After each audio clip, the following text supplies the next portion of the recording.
Hey, good morning. This is Ed Gray. Hey, I'm on my way to work, and I just wanted to go ahead and give you a reflection of what happened in Tulsa.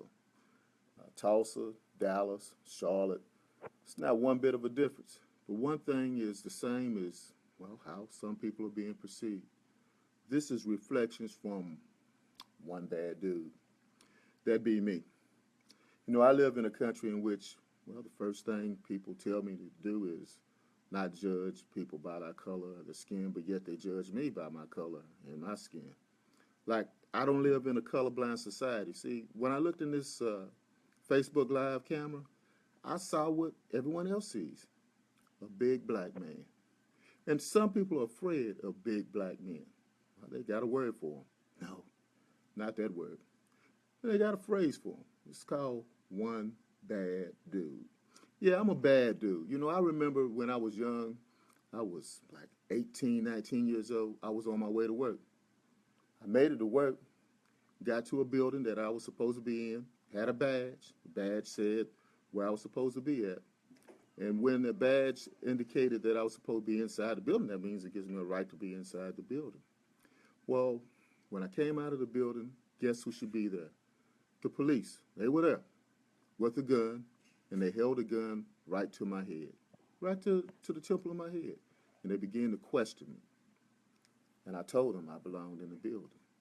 Well, they questioned me because I was one bad dude. So after I proved to them that I was, well, had a right to be there, they let me go. I'm not supposed to feel bad about that because they were doing their job. Any kind of accident could have happened, but nevertheless, I live to tell that story. I live to tell that story probably until the next month or so when I was walking into another building. I walked into another building, I came out of that building, and when I came out of that building, a policeman that was rolling past me. He made a U-turn. You know the U-turn that you see a lot of times that you say, oh my goodness, I hope he ain't coming for me. Well, that time, he came for me. Told me to drop whatever I had. I was inside the building, came outside of the building to go to my company car, and I dropped what I had. Then he told me to spread eagle. Well, you know the reason why. It wasn't because I was black. It was because I was one bad dude. So after I proved to him that I did have a right again to be inside the building and that I did have a right to walk outside to the building to get to my car, he allowed me to go. All things being said, he said he had a right to do that because, well, he was protecting the property and he heard the burglar alarm. There was no burglar alarm. I was the one in control of it. That's what happens when you're one bad dude. So shortly after that, let's go give it a couple years later. I'm a little older then. I go to this place called Mineral Wells, Texas. One way in, one way out. So I pass the same policeman every day, every night. I flick my lights and let him know who I am, and he flicks his lights and let me know that he saw him, and we have a cup of coffee at the 7-Eleven and everything, and he tells me, hey, have a nice day, and everything's okay. Well, on this day, after the Los Angeles riots and the Rodney King incident, all the policemen were uptight. Well, you see, Rodney King looked like, yep, that's the word again, one bad dude. So therefore, all of America was on edge because when they saw people like me, well, you know what it is. I guess you have a right to stop and frisk, even though that phrase wasn't out yet. Well, I went inside this building, came outside of the building, got ready to go to my car again. You know the story.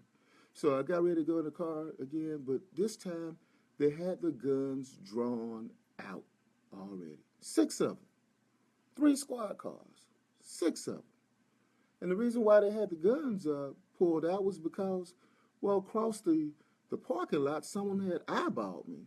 And I made the mistake of looking back at them, and they made the mistake. Well, they didn't make a mistake. They saw me, and they said, that looks like one bad dude in the parking lot. I need to call the police. So the police came, and they asked me what was I doing inside the building.